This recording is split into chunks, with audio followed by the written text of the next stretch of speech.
శిక్షను తప్పించుకోవాలంటే నీ ఇష్టాన్ని పక్కన పెట్టాలి. హల్లెలూయా.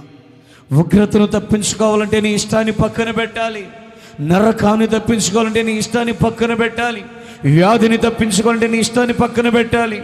బాధను తప్పించుకోవాలంటే నీ ఇష్టాన్ని పక్కన పెట్టాలి.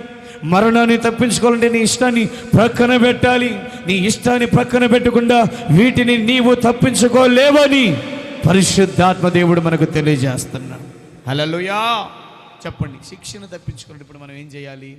మన ఇష్టాన్ని పక్కన పెట్టి దేవుని ఇష్టానికి లోబడాలి. ఆమేన్. హల్లెలూయా.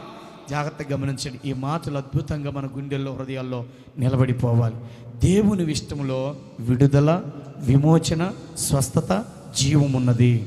హల్లెలూయా.